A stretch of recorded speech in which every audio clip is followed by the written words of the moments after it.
Bismillahirrahmanirrahim. Assalamualaikum warahmatullahi wabarakatuh. Waalaikumsalam.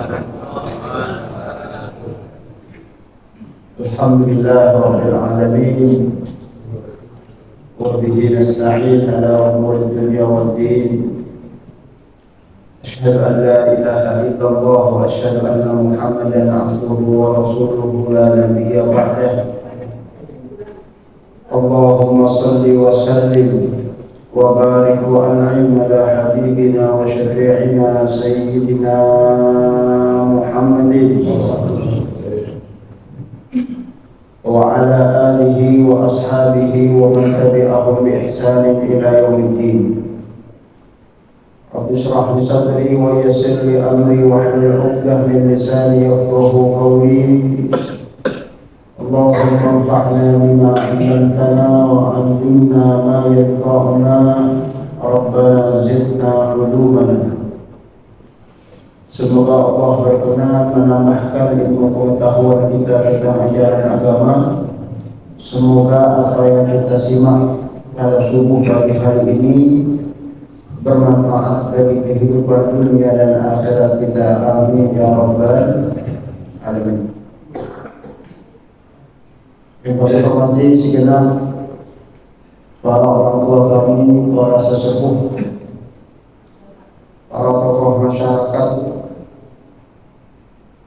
segenap para asatizah, para guru, segenap pengurus DKM Masjid Al-Furqan, Imam Rawatib kita Ustadz Dedi Junaidi, beserta tentunya keluarga besar jamaah Masjid Al-Furqan, bapak-bapak dan ibu-ibu yang hadir pada kesempatan subuh pagi hari ini, yang mudah-mudahan kita semua senantiasa mendapatkan taufik dan hidayah dari Allah Subhanahu wa taala. Amin ya rabbal alamin. Alhamdulillah, hari ini saya bisa kembali bersilaturahmi di Masjid Al-Furqan. Tadi Ustaz Junaidi sudah menyampaikan 1 bulan kemarin saya tidak ada di tanah air. Ya, makanya mungkin kemana Pak Ustaz? Ada tugas safari dakwah ke kota Sydney. Tahu Sydney Bu? Sydney, bendungan Delpet, lurus, jangan belok-belok. Insya Allah nyampe Sydney. Mohon maaf juga saya sampaikan tidak bisa menghadiri jadwal yang sudah ditentukan di Ramadan kemarin. Mudah-mudahan Habib Hakim Al-Kham membadalkan dan hadir saja. Alhamdulillah. Baik jamaah sekalian rahimakumullah, sedikit oleh-oleh cerita sebelum kita masuk materi yang diamanahkan. Di sana tidak terdengar kumandang suara azan karena muslim minoritas. Versi Wikipedia itu kisaran 2,2%. Jadi azan nggak boleh pakai suara luar karena kanan kiri depan belakang masjid itu non muslim. Makanya suara azan itu adalah sesuatu yang sangat dirindukan oleh kaum muslimin. Ya, sebagian jamaah bahkan kadang cerita, Pak Ustaz, kami salah satu yang merindukan untuk pulang ke tanah air, kangen mudik. Salah satu sebabnya diantaranya adalah kangen suara azan. Ya, Masya Allah. Ya, banyak di antara mereka kalau pulang kampung ke tanah air menitikkan air mata saat mendengar lantunan suara azan. Itu suara yang sudah lama mereka tidak dengar. Ya, kita di tanah air alhamdulillah dengar azan sering. Ya Pak ya. Ya, saking seringnya kok udah azan lagi ini, perasaan tadi udah azan ya. Ya, mudah-mudahan ini juga bagian dari evaluasi internal kita tentang tanda kesyukuran yang layak harus kita perhatikan.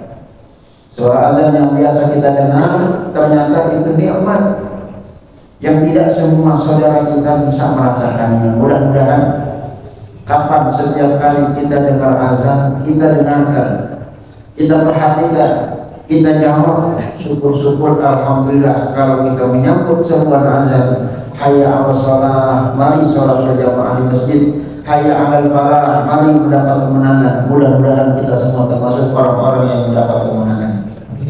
Amin ya rabbal alamin.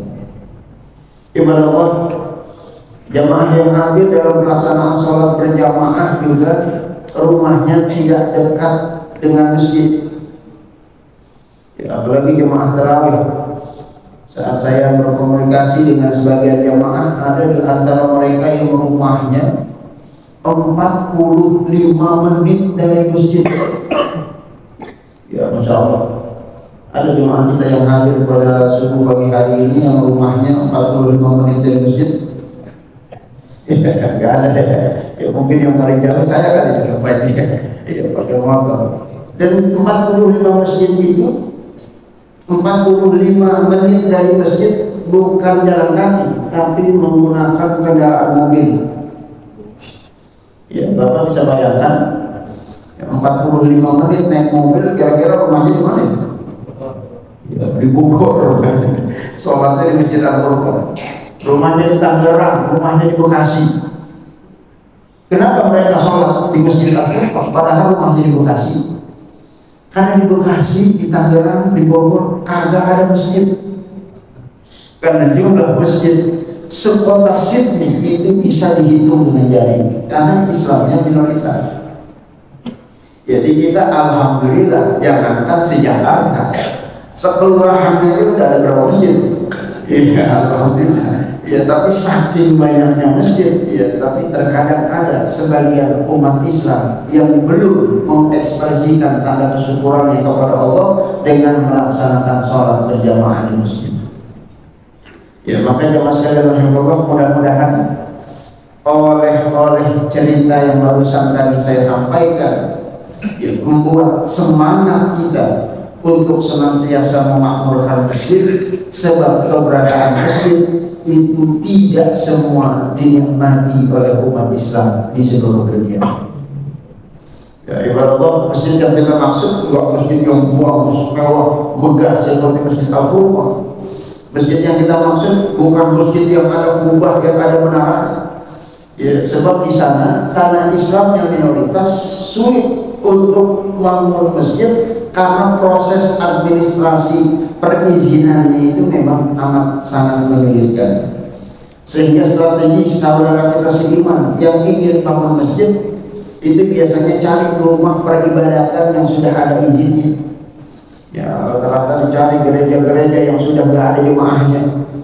Ya, DKM gereja ketimbang tiap bulannya bayar listrik, jamaahnya nggak ada, akhirnya gerejanya dijual.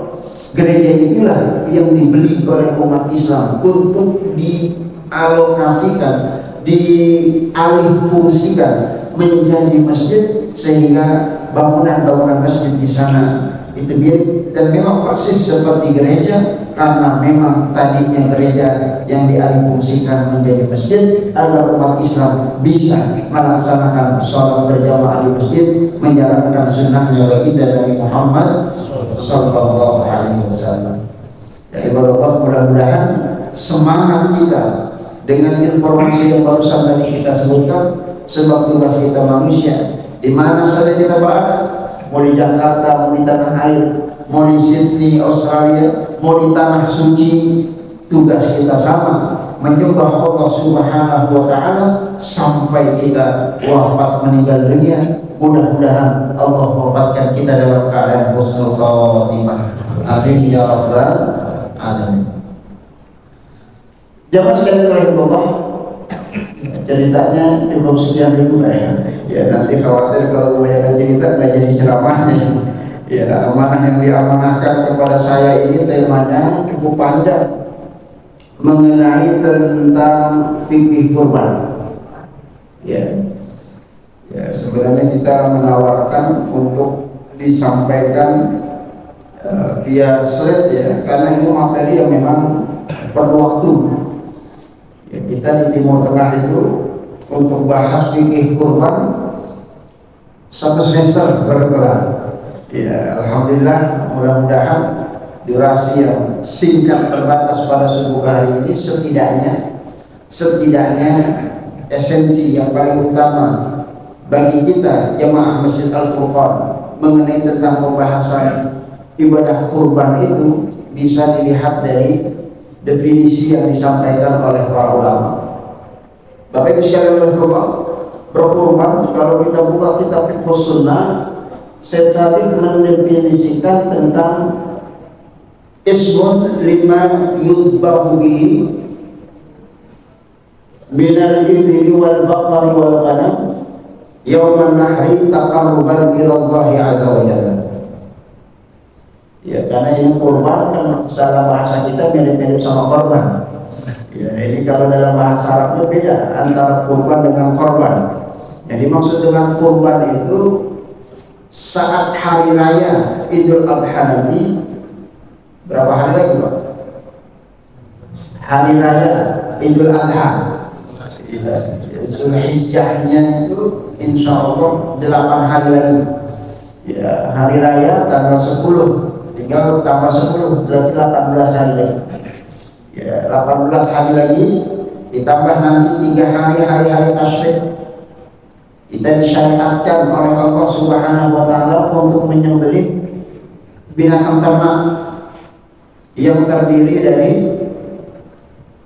onta, sapi, kambing dengan segala jenisnya. Ya, binatang ternak yang dimaksud al-an'am, tidak semua binatang yang diternakan itu boleh dikurbankan. Ya, tapi an'am yang dimaksud adalah binatang ternak, onta, sapi, kambing, segala jenisnya. Ya, jangan sampai nanti ada jemaah kita hari raya dia beli ayam yang banyak untuk dipotong di hari raya Idul Adha. Ini secara hukum fikih tidak sah, karena an'am, binatang ternak yang dimaksud onta, sapi, dan kambing dengan segala jenisnya. Ya, tidak boleh ayam, tidak boleh bebek, walaupun itu binatang yang diternakan di negeri kita. Ya, jamaah sekalian Allah, nanti para ulama bahas kambing segala jenisnya. Mau kambing Jawa, kambing Sunda, kambing Betawi, terserah. Iya. Nanti sapinya mau sapi limosin, mau sapi Ferrari, terserah, yang penting sapi. Ya, nanti ontaknya juga demikian. Ada ontak ibil, ada naqah yang punuk 1 maupun yang punuk 2, terserah dengan segala jenisnya. Ya, termasuk nanti al-jamus, kalau bahas ya, kalau di masyarakat kita ada yang korban pakai kobok. Ya, itu secara hukum boleh, karena kerbau ini masih dalam jenis sapi dengan segala variannya. Ya, tapi para ulama bahas tidak sah kurban pakai banteng. Ya, ini ya, makanya jangan beli banteng nanti di hari raya Idul Adha. Ini kita tidak sedang kampanye, kita hanya ingin menjelaskan tentang masalah fikih bahwa banteng itu tidak sah kalau dipakai untuk menyembelih di hari raya Idul Adha. Ya, jemaah sekalian rahimahullah, binatang-binatang ternak itulah yang kita persembahkan nanti di hari-hari ke depan yang insya Allah nanti akan kita lalui. Mudah-mudahan panjang umur, sehat walafiat, amin ya rabbal alamin. Sehingga Bapak Ibu, esensi dari kajian kita pada subuh pagi hari ini sebenarnya adalah untuk memastikan diri kita masing-masing. Yang terpenting adalah nanti besok Lebaran kita mau korban apa? Ya, terserah Bapak Ibu, mau beli kambing silahkan, mau korban patungan sapi juga silahkan, ya, mau kontak juga silahkan, titip sama jemaah kita yang pergi haji. Ya, asal jangan nanti korban perasaan. Ya, orang lain pada korban, kita doang yang gak berkorban, sehingga kita tidak mendapatkan pahala yang dijanjikan oleh Allah Subhanahu wa taala dan Rasulnya dalam ayat-ayat hadis-hadis yang mungkin sebagiannya nanti akan kita sebutkan. Jamaah sekalian rahimahullah, ya, sebab masalah ibadah kurban itu adalah ibadah yang paling besar pahalanya nanti di hari raya. Ya, jadi tidak ada satupun amal ibadah yang melebihi pahala dibandingkan dengan saudara kita yang beli kambing, patungan sapi disembelih di hari raya. Ini hadisnya ditegaskan oleh baginda Rasulullah SAW. Ma'amila binu Adam, ya, yauman nahri amalan ahabba ila Allah min iraqatid dam. Ya, Rasulullah pastikan tidak ada satupun amal ibadah di hari raya dan hari-hari tasyrik itu yang lebih utama, yang lebih dicintai oleh Allah Subhanahu wa taala dibandingkan dengan ibadah menyembelih binatang kurban. Ya, jadi mohon maaf, ya, kalau bapak ibu ada sebagian dari jemaah kita yang nanti nggak kurban, ya, nggak beli kambing, nggak patungan sapi, kerjaannya baca Quran aja. Dari pagi, siang, sore, malam baca Quran aja. Itu baca Quran yang tidak lebih besar pahalanya dibandingkan dengan ibadah kurban. Ya, mohon maaf, mungkin di hari itu ada jemaah kita yang nggak beli kambing, nggak patungan sapi, kerjaannya malam tahajud, sujud nggak bangun-bangun. Itu pahalanya tidak lebih besar dibandingkan dengan jamaah kita yang berkenan untuk menyisihkan sebagian hartanya untuk beli kambing, untuk patungan hewan kurban. Ya, ibarat mendengar hadis itu, para sahabat bertanya, mengkonfirmasi langsung kepada baginda Rasulullah dalam riwayat hadis yang lain, walal jihad ya Rasulullah, apakah termasuk dengan pahala jihad ya Rasulullah? Ya, kita ketahui kan pahala jihad itu adalah pahala yang amat sangat besar ibadah di sisi Allah Subhanahu wa taala. Rasulullah menyampaikan walal jihad fisabilillah, walaupun dibandingkan dengan jihad fisabilillah, ya, ketimbang kita kada kurban lebih besar pahala ibadah kurban kata baginda Rasulullah SAW. Makanya jangan sekalian rahimahullah, kalau kita buka kitab-kitab literasi yang disusun oleh para ulama dalam pembahasan tentang seberapa besar pahala yang nanti akan kita dapatkan kalau kita mau beli kambing patungan sapi, ya, sampai-sampai ada bab di dalam kitab fikih namanya al-mufadalah baina sadaqah wa dhuhiyah. Apa nama babnya, Pak? Babnya, ya, al-mufadalah, ya, baina sadaqah wa dhuhiyah. Apa nama babnya? Ya, itu barusan tadi saya sebutin. Ya, ya, ulama bahas mana yang lebih besar pahala kalau ibadah kurban itu dibandingkan dengan sedekah. Ya, mohon maaf, kalau di masjid kita beli kambing patungan sapi berapa duit? 38 Pak ya. Ya, kata Pak Jadi 3,8 juta. Mungkin ada sebagian dari kita ada nggak korban aja dah. Ya, 3,8 juta ini ada nyumbang Bapak Masjid Al-Furqan buat kegiatan taklim, buat kegiatan Jumat berkah. Gede nggak pahalanya? Ya, insya Allah gede. Ya, ya, pertanyaannya gedean mana? 3,8 dikasih ke masjid sama 3,8 dibelikan kambing patungan sapi. Ya, ulama bahas. Ada nggak kurban aja dah tahun ini? Duitnya buat itu, nyantunin anak-anak yatim, buat bayaran anak-anak sekolah yang putus, ya, biar dia paham agama, belajar agama di bangku-bangku sekolah. Gede ya itu pahala? Ya, gede. Ya, cuman ulama bahas mana lebih gede kalau itu diberikan santunan anak yatim buat bantu orang yang putus sekolah dibandingkan dengan tetap kita beli kambing patungan sapi. Ya, ternyata ya Allah, ya, dalam mazhab Imam Syafi'i, ya, ini kan rata-rata kita mazhab Syafi'i. Mazhab Syafi'i memastikan wasarrah Syafi'iyah, ya, dalam mazhab Syafi'i memastikan bahwa sedekah yang kita keluarkan itu tidak lebih besar pahalanya dibandingkan kalau itu duit kita belikan hewan kurban. Dalam mazhab Imam Syafi'i. Ya, dalam mazhab lain, mazhab Imam Malik, gurunya Imam Syafi'i bahkan lebih dahsyat lagi. Kata Imam Malik, jangankan nominal yang sama, jangankan nominal yang sama. Bapak Ibu sekalian punya duit 10 juta, 10 juta punya duit, 10 juta dipakai buat nyewa masjid, 10 juta dipakai buat santunan anak yatim. Tapi ada saudara kita seiman punya duit 3.800.000 dipakai buat beli kambing patungan sapi. Kata Imam Malik, lebih gedean yang beli kambing sama patungan sapi walaupun nominalnya lebih kecil. Ya, ini ingin menunjukkan bahwa betapa dahsyatnya pahala yang akan Allah berikan bagi kita yang insya Allah mudah-mudahan berkenan untuk beli sapi, beli kambing, agar kita mendapatkan pahala yang dijanjikan oleh Allah Subhanahu wa Ta'ala. Amin ya rabbal alamin.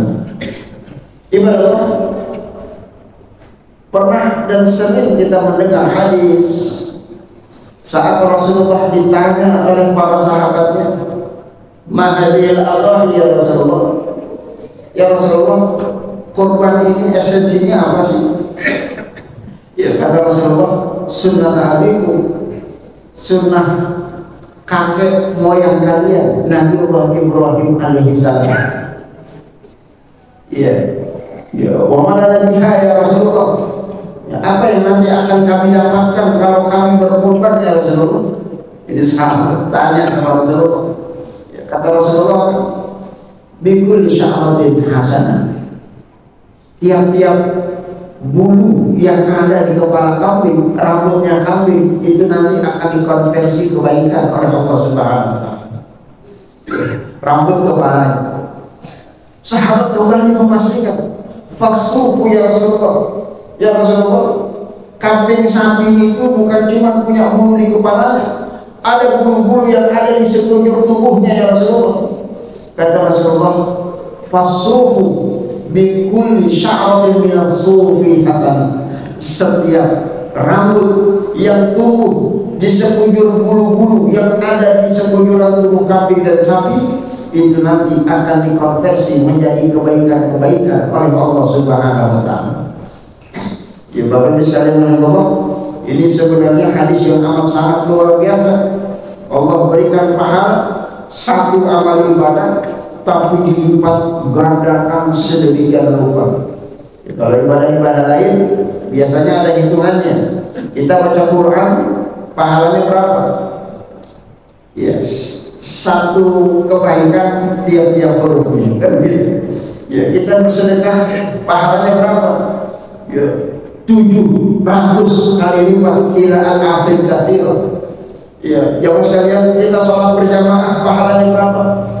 27 katanya, 27 kali lipat. Ya, tapi kurban enggak lagi bicara angka. Hitung sendiri itu bulu-bulu kambingnya ada berapa? Disitulah pahala yang akan Allah berikan kepada umat Islam yang berkenan untuk berkurban di hari raya Idul Adha. Mudah-mudahan kita termasuk di antara mereka. Amin ya rabbal alamin. Oleh karena itu maka jemaah sekalian Allah, berdasarkan banyak hadis, ya, maka sebagian para ulama menegaskan bahwa berkurban di hari raya Idul Adha itu hukumnya wajib. Hukumnya wajib. Ya, berarti kalau yang nggak kurban dosa dia, bermaksiat kepada Allah, tidak menjalankan perintah Allah. Ya, ini saya tidak salah kutip lah. Ya, kurban hukumnya wajib. Bapak Ibu yang nggak kurban dosa, ya, karena tidak menjalankan perintah Allah. Apa perintah Allah yang tidak kita jalankan? Ya, salah satunya ayat yang dikutip oleh Imam Abu Hanifah, Inna a'tayna al-kautsar fasalli li rabbika wanhar. Ada dua perintah Allah dalam ayat itu, salat dan berkurban.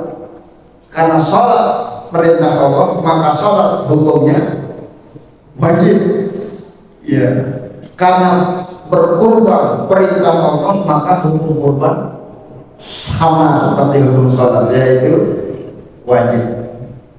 Jamaah sekalian Allah, ya bahkan Rasulullah menegaskan dalam hadis riwayat Imam Ahmad, ya man lam yudhi, ya Rasulullah sallallahu alaihi wasallam bersabda, man wajada sa'ah wa lam yudhi, siapa di antara umat Islam yang Allah berikan keluasan rezeki, udah dikasih rezeki, lebaran dia gak beli kambing, gak patungan sapi, lam yudhi, dia gak kurban, kata Rasulullah, fala yaqrabanna musallana, jangan lagi dia dekat-dekat masjid kami. Ya Masya Allah, sama Rasulullah dilarang ya sahabat datang lagi ke masjid kalau nanti lebaran kagak motong kurban. Ya itu artinya kan kalau Rasulullah saat ini misalnya ada hadir di tengah-tengah kita kemudian berbicara, Masya Allah, itu kan artinya jemaah Masjid Al-Furqan yang gak korban besok jangan datang lagi ke masjid. Ya Masya Allah, ini kata para ulama, kalau begitu hukum berkorban itu wajib.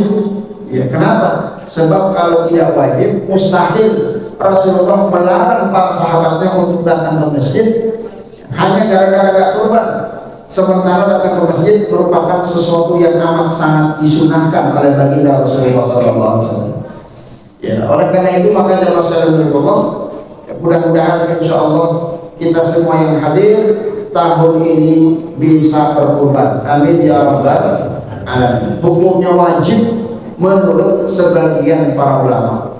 Dosa kalau kita nggak kurban, bahkan kewajibannya itu likulli sanah marratan. Ya, setiap 1 tahun 1 kali. Ya kan ada sebagian dari jemaah kita yang menganggap kalau udah kurban tahun kemarin, tahun ini nggak usah kurban. Ya, apalagi sekarang ada jemaah kita kalau ditawarin kurban, anak udah tak kapan 10 tahun yang lalu udah punya kurban. Ya, maka bagian ulama menegaskan kurban itu wajibnya bahkan bukan 1 tahun seumur hidup, tapi 1 tahun 1 kali. Bagi mereka yang mukim tidak sedang melakukan perjalanan safar, dan itu disampaikan oleh Imam Abu Hanifah, mazhab Imam Hanafi. Ya akan tetapi jemaah sekalian Allah, tentu juga untuk perlu kita sampaikan ada mazhab lain yang menyebutkan bahwa ya, di antaranya hukum kurban itu sunnah muakkadah. Ya ini sunnah muakkadah itu mazhabnya Imam Syafi'i.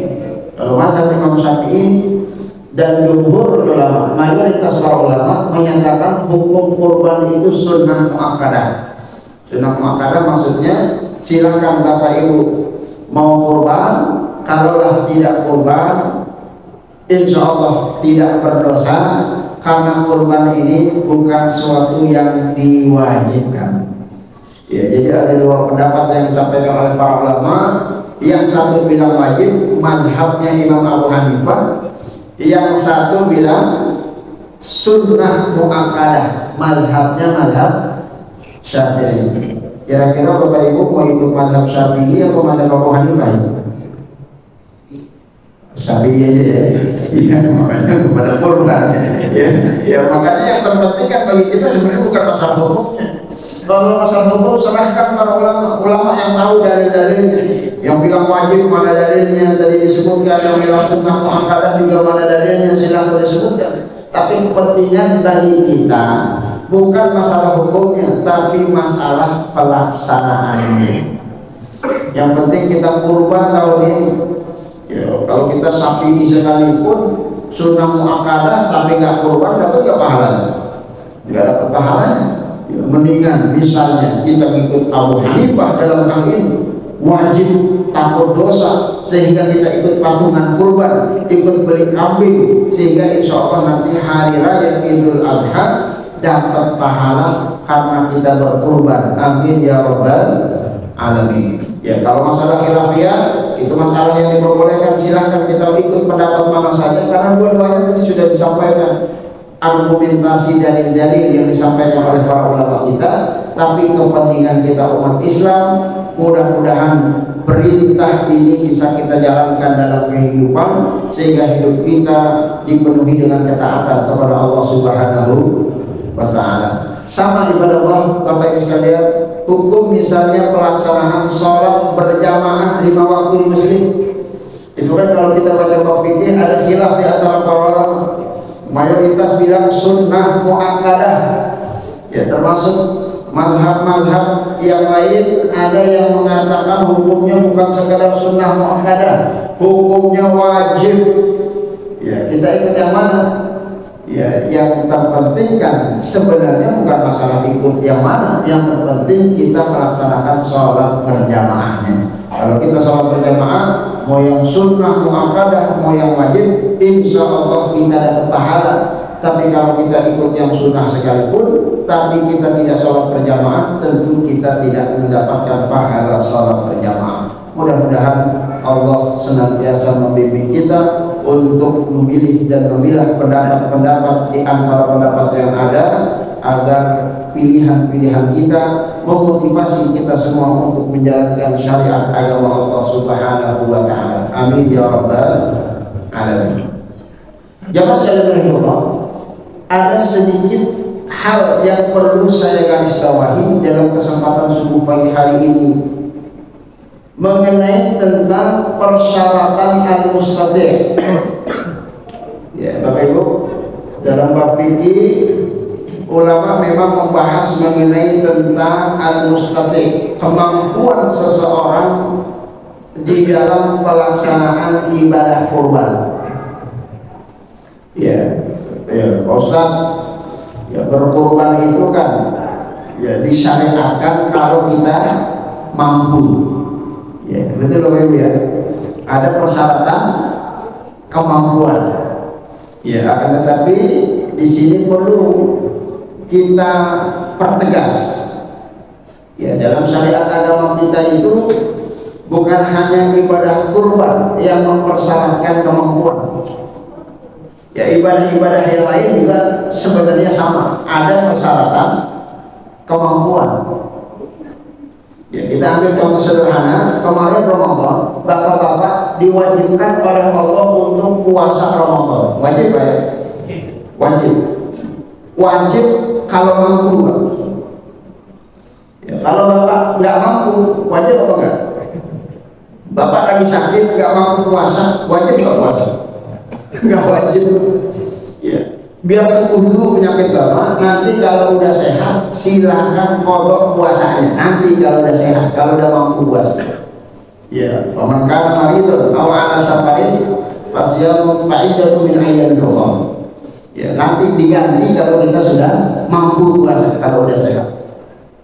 Bayar zakat wajib, rukun Islam. Ya, itu kalau mampu, Pak. Ya, kalau Bapak Ibu nggak mampu bayar zakat, ada sebagian orang misalnya saking tidak punya harta, dia nggak mampu bayar zakat, nggak usah bayar zakat, nggak wajib dia. Justru dia nanti akan menjadi mustahik zakat, dikasih dana zakat berarti. Karena memang ibadah itu dipersyaratkan kemampuan. Termasuk mohon maaf, sholat 5 waktu yang kita laksanakan pada hari ini wajib apa enggak? Wajib kalau mampu.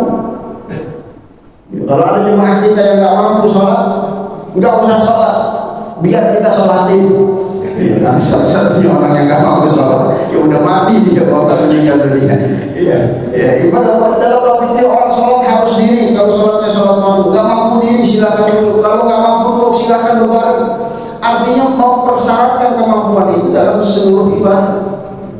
Tapi giliran korban kalau mampu Ustaz. Ya, emang berapa kemampuan? Kemampuan yang dimaksud di dalam syariat agama kita.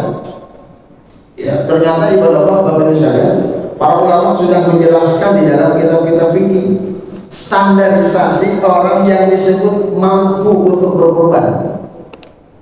Ya, ini ada 2 standar. Nanti silakan Bapak pilih mau pakai standar yang mana. Ya, tapi dua-duanya kita pakai, insya Allah kita termasuk orang yang mampu. Amin ya rabbal alamin. Kalau menurut mazhab Imam Syafi'i, ya ini kan mazhab yang paling banyak kita anut, mazhab Imam Syafi'i. Orang disebut mampu untuk berkorban man yamliku thamanaha zaidan an hajatihi, yaitu seseorang yang punya sisa dana rupiah setelah kebutuhan pokoknya terpenuhi. Ya, itu standar kemampuan. Ya, artinya Bapak Ibu ya, bulan besok urusan rumah udah kelar. Ya, urusan bayaran sekolah anak-anak udah kelar. Ya, kalau ada cicilan motor, ada cicilan mobil udah aman. Ya, ongkos pulang pergi, bensin udah tersedia. Pulsa udah terisi. Masih ada duit sisa di tabungan, di celengan sejumlah nominal rupiah yang bisa diberikan kambing patungan sapi, maka Bapak Ibu termasuk orang yang mampu. Ya, jadi Bapak Ibu kalau nanti di hari raya Idul Adha ada duit nganggur jumlahnya 3.800.000, maka Bapak Ibu termasuk orang yang mampu menurut mazhab Imam Syafi'i. Ya, maka kita semua menurut mazhab Imam Syafi'i insya Allah termasuk orang yang mampu. Ya, kalau ini pindah mazhab aja kita. Ya, maka kita lihat mazhab lain. Ya, mazhab lain selain mazhab Syafi'i, standar yang kedua. Ya, kalau selain mazhab Imam Syafi'i, walladzi yumkinul husul 'alaiha walau bidin, mazhab Hambali.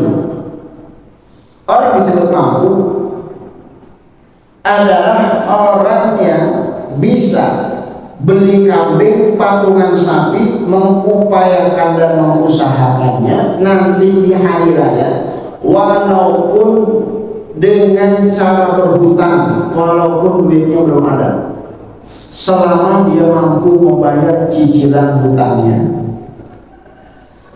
Ya, jadi bapak nanti yang nggak punya duit, ibu yang nggak ada duit, ya rekeningnya kosong, tabungannya nggak ada, tapi bisa pinjam duit buat beli kambing patungan sapi, silahkan lakukan. Yang penting dibayar cicilannya. Bapak ibu termasuk orang yang mampu. Kira-kira jadi pindah masa apa ya kira-kira? Balik lagi dah ke masa sapi. Ya, coba sekalian teman-teman. Ya, ibarat Allah, ya karena memang dalam beragama itu memang harus diupayakan pada kesempatannya itu ada. Ya, jangan sampai nanti urusan-urusan dunia kita berani ngutang. Ya, mohon maaf, ada jemaah kita yang beli mobil kredit, ada ya? Nah, yang mobil motor kredit ya ada, ya yang panci kredit aja ada kan gitu ya ibu ya. Ya, coba sekalian, kenapa yang lain kok bisa kita kredit? Giliran kurban ada yang kredit, ada yang kita pinjam, yang kita bayar cicilannya. Ya ini kan tentu menjadi evaluasi buat kita semua, upaya seberapa sungguh kita menjalankan ketaatan, melaksanakan perintah Allah Subhanahu wa Ta'ala. Ya padahal kan perintahnya sederhana, cuma motong kambing sama motong sapi, sederhana. Kita belum diperintahkan Allah untuk motong anak.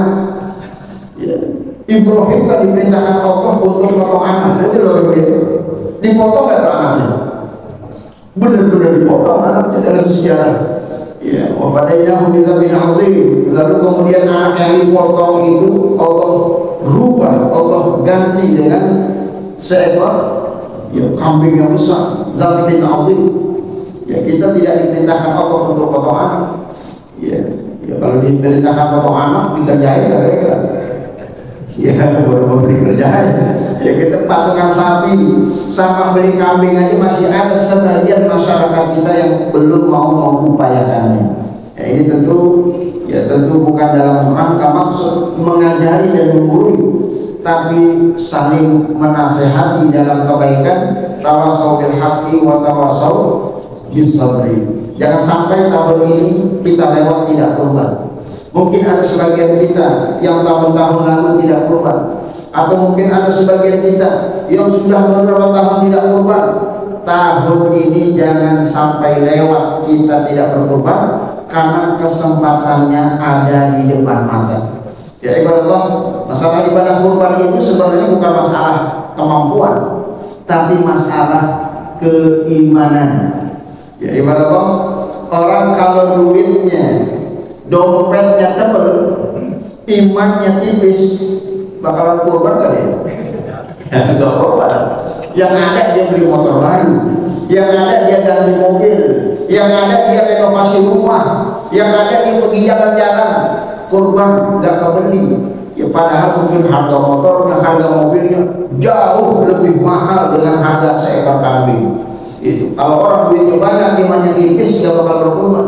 Tapi lihat saudara kita seiman yang mungkin uangnya pas-pasan, dompetnya tipis, tapi kalau imannya terkuat, masya Allah. Kita baca berita ada seorang pemulung beli sapi sendirian. Kita lihat berita ada orang sekampung setiap hari menyisihkan 10.000 biar bisa dia berkorban. Ini luar biasa. Ini tentu suri tauladan yang baik yang perlu kita contoh. Yang mudah-mudahan harapannya kajian subuh pagi hari ini bermanfaat buat kita semua jemaah kita yang hadir. Mudah-mudahan mengupayakan biar bisa berkurban. Amin ya rabbal alamin. Kalaulah tahun ini masih saja lewat kita tidak berkurban, ya berlindunglah kepada Allah dari godaan syaitan, bertobatlah kepada Allah. Mungkin terlalu banyak kita bergelimang dosa kemaksiatan sampai-sampai batin kita berat untuk melaksanakan perintah Allah yang sederhana, ya, sesuatu yang mungkin amat sangat ringan untuk kita jalankan kalau kita jalankan dengan penuh keikhlasan dan keyakinan. Mudah-mudahan Allah berikan kita keluasan rezeki, Allah berikan kita kekuatan iman. Mudah-mudahan insya Allah semua jamaah kita berkurban tahun ini. Amin ya rabbal alamin. Sehingga insya Allah nanti di akhirat semuanya dapat pahala yang dijanjikan oleh Allah dan Rasulnya. Amin ya rabbal alamin. Ibadah Allah, sepertinya waktu sudah menunjukkan pukul 6 kurang 8 menit. Dicukupkan Pak Ustaz?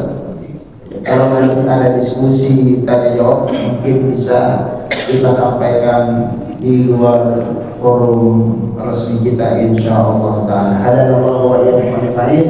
Kurang lebihnya mohon maaf apabila ada hal yang kurang berkenan dalam penyampaian, intonasi suara yang kurang nyaman. Yang benar tentu datangnya dari Allah Subhanahu wa ta'ala, kesempurnaan hanyalah milik Allah Subhanahu wa ta'ala. Hadanallahu wa iyyakum ajma'in. Billahi taufiq wal hidayah. Wassalamualaikum warahmatullahi wabarakatuh.